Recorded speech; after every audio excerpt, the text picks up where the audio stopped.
Recording in progress. ओम ब्रह्म सत्यम सर्वधार। आज के सत्संग का जो विषय है वह है ईश्वर भक्ति की प्राप्ति।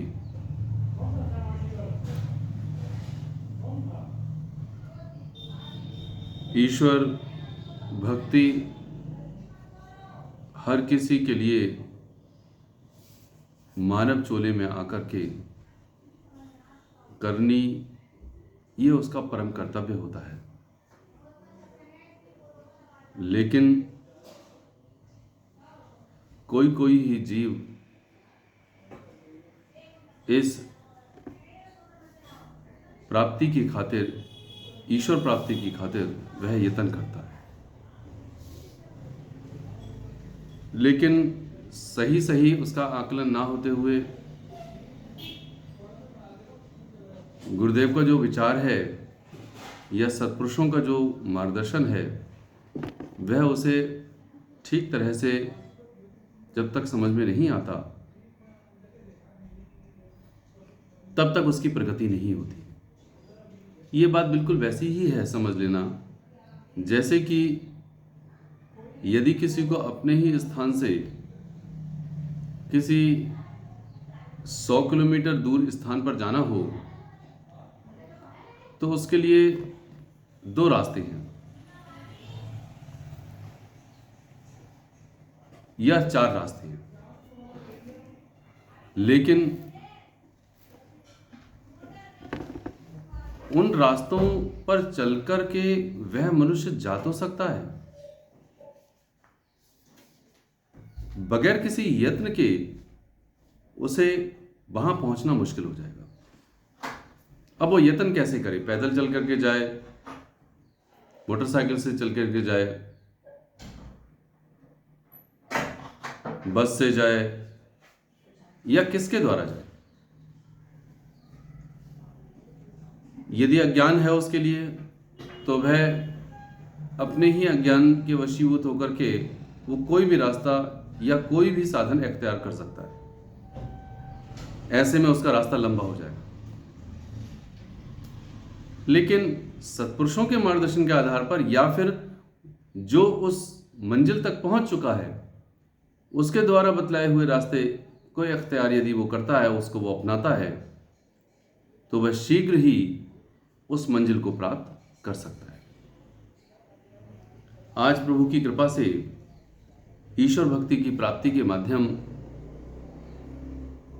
हम सब सद्गुरुदेव महात्मा मंगत राम जी महाराज के उन वचनों के द्वारा हम सीखें कि किस तरह से ईश्वर की भक्ति प्राप्त की जा सकती है। इसमें दास एक वचन संगत के सम्मुख रख रहा है, उसको ध्यान से श्रवण करें और उसके पश्चात हम सब इस पर गहराई से विचार करेंगे। गुरुदेव कह रहे हैं, उस परम तत्व को प्राप्त होने के वास्ते सार साधन यह ही है कि सत्विचार द्वारा अपनी बुद्धि को निर्मल करना और असत माया के भोगों से उपरस होना, उस परम शक्ति का आसरा रखकर 64 घड़ी अपने मन की वृत्ति ईश्वर प्रेम में लगाई रखना, परम प्रभुता को जानकर अपने अंतर विखे अनन्य भाव से सिमरन करना और संसारी पदार्थों से वैराग्यवान रहना, लोक सेवा को धारण करना। जिस वक्त ऐसी वृत्ति प्राप्त होती है उस वक्त अंतःकरण शुद्ध हो जाता है, बुद्धि एकाग्र होकर अंतर विखे अविनाशी शब्द को अनुभव करती है और परम शांत अवस्था को प्राप्त होती है। ये वचन ईश्वर भक्ति की प्राप्ति में हम सभी के लिए दिया है। ये वचन नंबर 69 है ग्रंथ श्री समता विलास में और पेज नंबर 52 है। यहाँ पर सार साधन हम सभी के लिए दिया है, लेकिन एक एक बिंदु पर अगर हम गहराई से विचार करें और एनालिसिस करें, उसका मंथन करें, निधिध्यास करें और उसके बाद इस पर चलें, तभी जाकर के जो अंतिम बात है कि बुद्धि एकाग्र होकर अंतर्विखे अविनाशी शब्द को अनुभव करती है और परम शांत अवस्था को प्राप्त होती है, ये बात उस समय आएगी।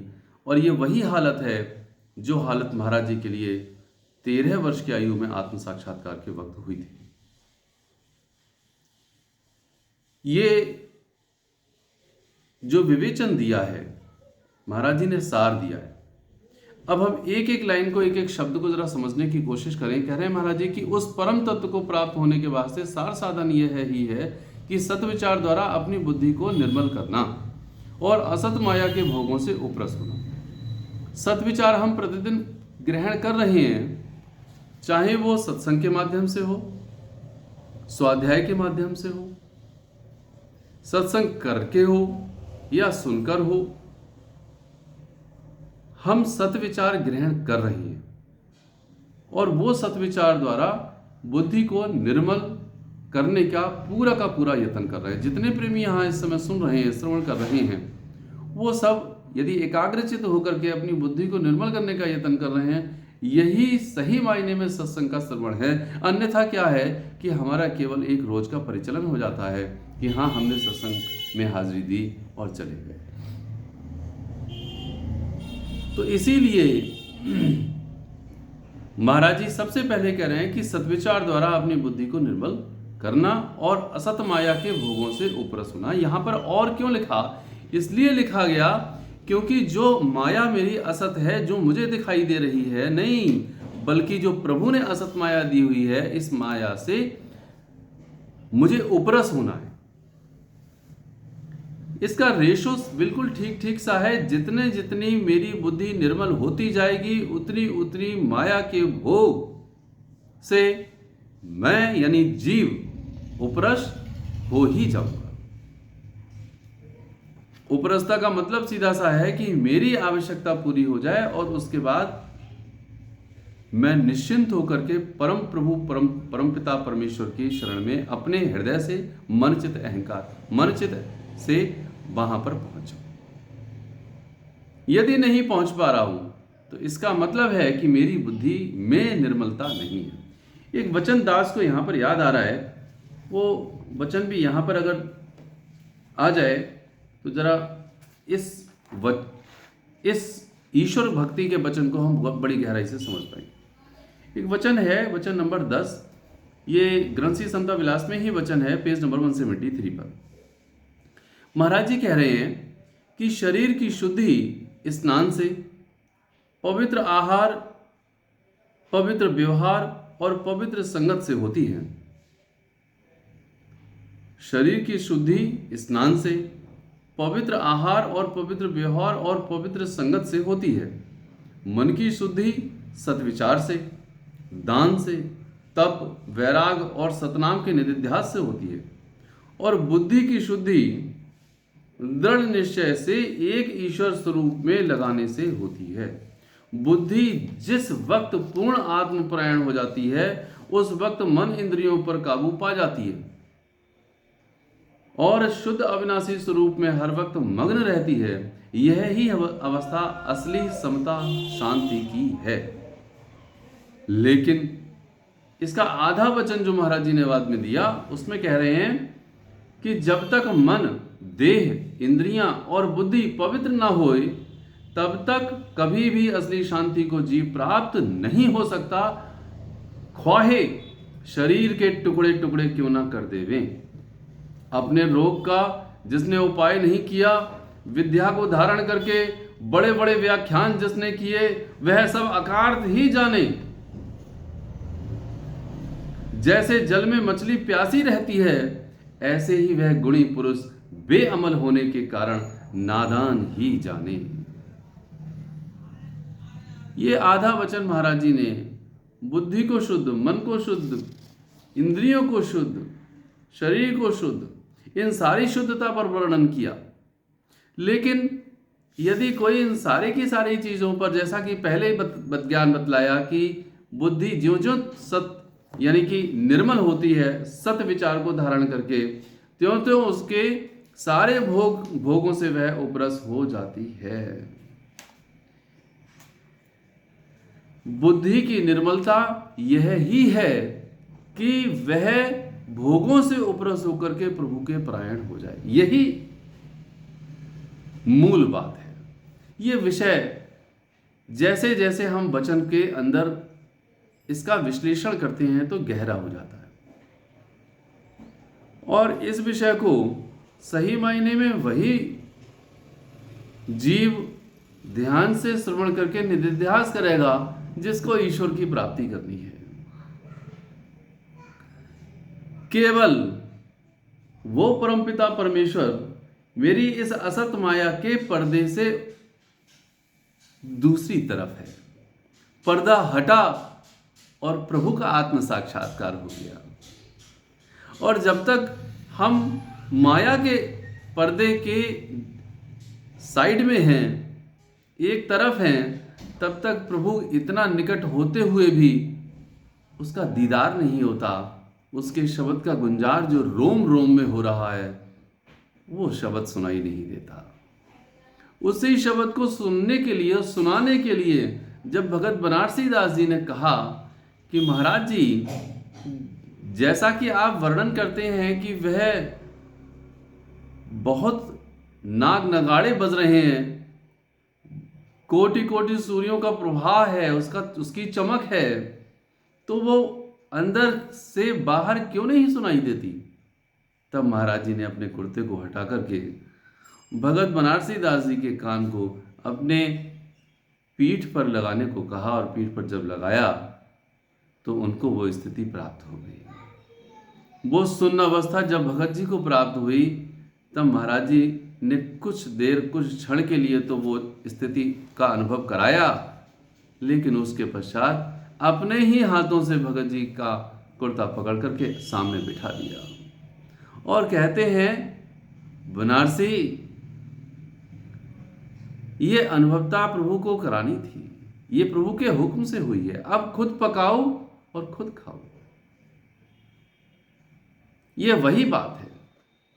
तो उस अवस्था को प्राप्त कराने के वास्ते वो सत्पुरुष में शक्ति होती है। इसलिए महाराज जी कह रहे हैं कि उस परम शक्ति का आसरा रखकर 64 घड़ी अपने मन की वृत्ति ईश्वर प्रेम में लगाई रखना। अब हमारा ये हाल है कि हम 2 घड़ी सुबह और शाम प्रभु को याद नहीं करते। वो कह रहे हैं केवल एक ईश्वर का आसरा रखकर 64 घड़ी अपने मन की वृत्ति ईश्वर प्रेम में लगाए रखना। मेरा प्रेम इस संसार से है,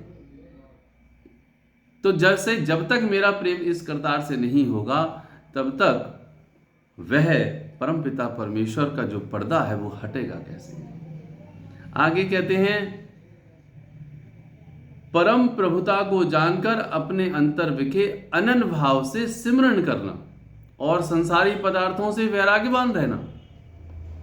जब मेरा प्रेम उससे होगा तो वो उसी की तो प्रभुता मुझे पूरे ब्रह्मांड में नजर आएगी। पूरे ब्रह्मांड में केवल उसी की सत्ता है, उसी की चराचर शक्ति है।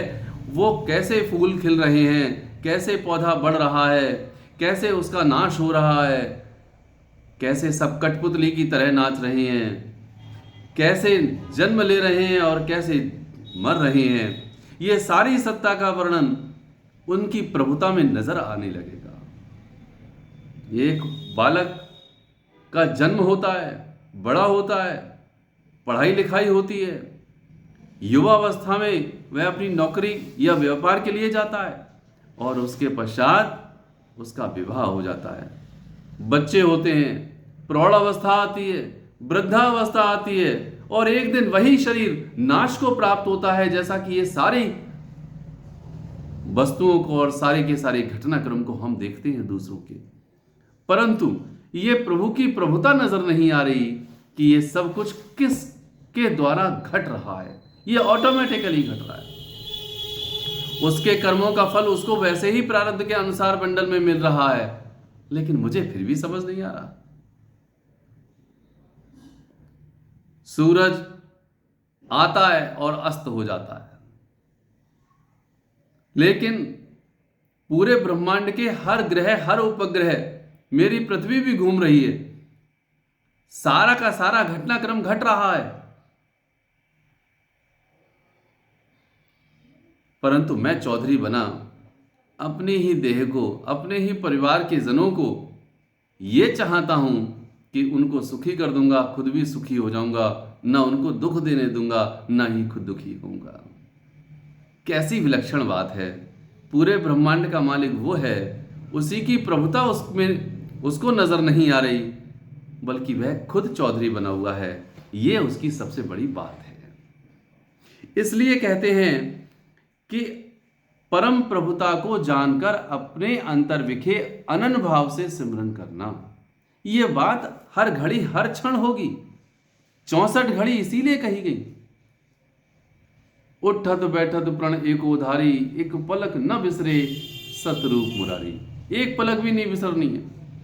लेकिन इसके साथ साथ और क्या करना है? कहते हैं संसारी पदार्थों से वैराग्यवान रहना। उसमें कोई राग नहीं होना चाहिए, न खाने में, न पीने में, न पहनने में, न सोने में, न ही किसी भोग विलास में, न ही किसी व्यक्ति विशेष में, न परिवार में, न मित्र में, न शत्रु में।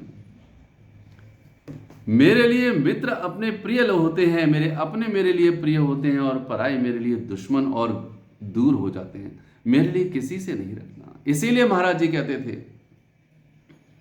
ये उस समय की हालत हैं जब सन 1952-51 के वक्त की बात है। महाराज जी जगाधरी में वार्षिक सम्मेलन के वक्त में कुछ प्रेमी अपने अपने जगहों पर अपना अपना कार्य करते थे।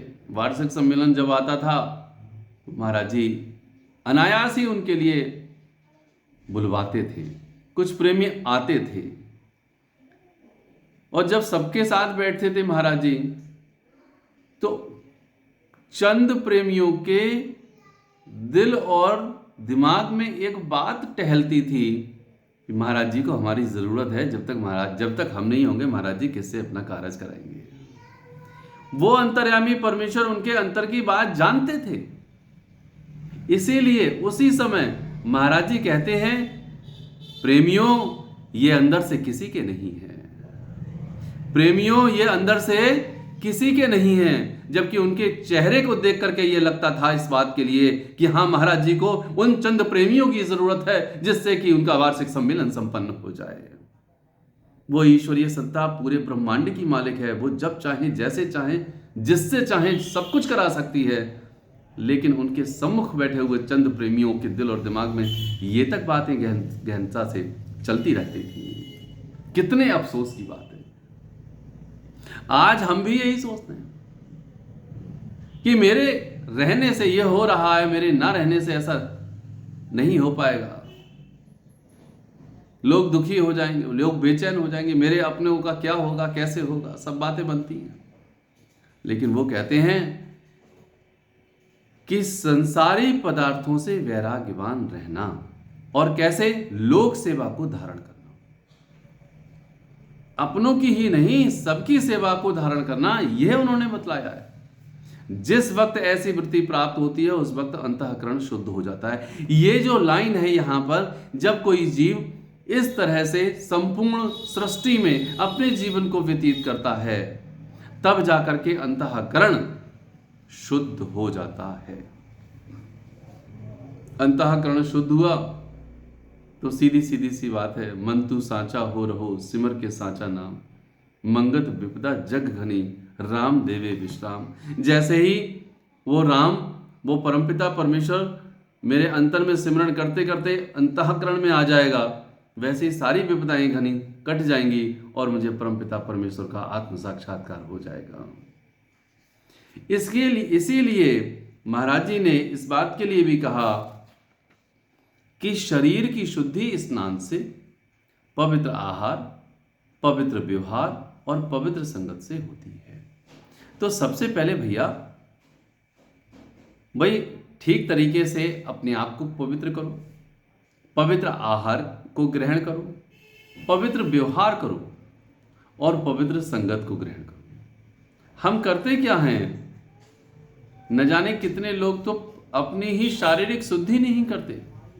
ये वचन नंबर 10 है और पेज नंबर 173 है ग्रंथ सी समता विलास में यहां दिया है कि शरीर की शुद्धि स्नान से। भैया शुद्ध तो रखो। सर्दियों में तो न जाने कोई नहाता नहीं, कोई नहीं नहाता। कह रहे हैं पवित्र आहार भी ग्रहण करो। ऐसा नहीं है कि अपवित्र आहार ग्रहण करना है। और ये पवित्रता पवित्र नेक कमाई की भी हो, और पवित्र व्यवहार करो। जिससे जो कहो वो करो भी भैया। ऐसा मत करो कि किसी से कहो और करो ना। तो ये पवित्र व्यवहार करो, और पवित्र संगत भी रखनी चाहिए। पवित्र संगत का मतलब है कि जो ईश्वर को बीमार कर रही है वह संगत, वह लोग मेरे लिए साथ होनी चाहिए। मन की शुद्धि सत्विचार से, दान से, तप से, वैराग और सतनाम के निधिध्यास से होती है। हर पल हर क्षण मुझे सत्विचार ग्रहण करने चाहिए, ऐसा मेरा निर्णय हो। मुझे 10% दान देना है। जो हुक्म महाराज जी ने सुबह और शाम के लिए दिया हुआ है, तप के लिए, सिमरन के लिए, वो तप करना है। आगे कहते हैं कि मुझे वैराग्यवान भी रहना है कि संपूर्ण सृष्टि में, संपूर्ण तत्व से मुझे कोई राग ना हो जाए। इस तरह से मन की शुद्धि होगी।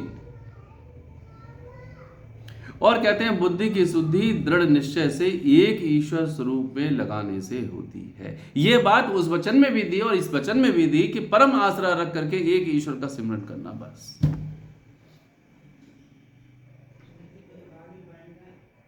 केवल मेरा एक ईश्वर है और कोई नहीं है। मेरा केवल गुरु है और कोई नहीं है। मुझे मेरे प्रभु के अतिरिक्त ना कोई सुख दे सकता है, ना दिया है किसी ने, और ना ही कोई देगा। ये एक दृढ़ निश्चय होना चाहिए। लेकिन पता नहीं क्यों मेरी बुद्धि पर इतने गर्दो गुब्बार आ जाती है इस माया की कि मैं फंस ही जाता हूं। कभी परिवार में, कभी समाज में, कभी धन दौलत में, कभी किसी में, कभी किसी में। इसीलिए महाराज जी कहते थे तुम्हें इनसे प्यार नहीं है, यही तुमको बार बार खींचते हैं। प्यार जिससे होता है, मोहब्बत जिससे होती है, वो खिंचा चला आता है। भगवान कृष्ण जब बांसुरी बजाते थे तो वो बांसुरी महाराज जी के शब्दों में कहते थे कि कृष्ण में वो कला थी कि वो अंदर के शब्द को गुंजार, अंदर का जो शब्द गुंजार कर रहा है, बांसुरी के माध्यम से वो बाहर निकाल देते थे। और वो जो शब्द धुनी थी, वो सारी गोपियां जो पूर्व जन्म में संत और सत्पुरुष, जो संत रही, जो साधु रही, साधु समाज रहा, वही गोपियां बन करके आई। इसीलिए वो सारी गोपियां उस मुरली की धुन को सुन करके जैसी की तैसी वैसी ही छोड़ करके चली आती थी। जो गाय दूह रही होती थी, वो गाय का बर्तन ऐसे ही छोड़ करके उस मुरली की धुन पर आकर्षित होकर के कृष्ण के पास चली आती थी। ऐसे ही जो आटा मल रही होती थी गोपी, वो आटा को छोड़ करके ऐसे ही सने हाथों से चली आती थी। जो पानी भर रही होती थी, वो पानी को छोड़ करके कृष्ण के पास आ जाती थी। जो जहां जैसी होती थी वो वहां से चली आती थी। इसको कहते हैं कि जिसको जिससे लगाव होता है, प्रेम होता है, वो खिंच करके चला ही आता है। हम और आप नहीं चले आए। देखो आज की इस समय भी देखो 100 कनेक्शंस हैं, न जाने लगभग 200 प्रेमी सुन रहे हैं इसमें। आप सबके अंदर भी लगन लगी हुई है। आप सब भी प्यासे हैं उस ईश्वर के, ईश्वर दर्शन के प्यासे हैं। इसीलिए तो सब छोड़ करके परमपिता परमेश्वर के उस सत्संग को श्रवण करने के लिए हम सब बैठे हैं, सुन रहे हैं, सुना रहे हैं कि किस प्रकार से मेरे मन का मोह भंग हो, इस दुनिया से मेरा बेराग हो जाए और परमपिता परमेश्वर से मेरी लौ लग जाए, बस। इसलिए हम जब तक अपनी बुद्धि के दृढ़ निश्चय को, परम आश्रय को दृढ़ नहीं करते, तब तक हमारी बात बनने वाली नहीं है। अगर कोई इस बात को सोचे तो अंतिम चेतावनी को पढ़ ले जो इसी वचन में दी है। महाराज जी कहते हैं जब तक मन, देह, इंद्रियां और बुद्धि पवित्र नहीं होवे तब तक कभी भी असली शांति को जीव प्राप्त नहीं हो सकता। ख्वाहे ख्वाहे कहते हैं चाहे, ख्वाहे शरीर के टुकड़े टुकड़े क्यों न कर देवे। हम कुछ भी क्यों ना कर लें, परमपिता परमेश्वर के दर्शन अर्थात आत्म साक्षात्कार नहीं हो सकता। इसलिए हमको धीरे धीरे अपनी पवित्रता करनी है, शरीर की शुद्धि करनी है, मन की शुद्धि करनी है, बुद्धि की शुद्धि करनी है और धीरे धीरे लौ लगाते रहना है। बस इतनी सी बात है। ये लौ लग जाएगी। मन लागत लागत लागत है, भ्रम भागत भागत भागत है। मन लग जाएगा यदि हम मन को लगाएंगे, और मन संसार में लगाएंगे तो संसार में लग जाएगा, क्योंकि संसार के काम कम नहीं होते, संसार के न जाने कितने काम हैं।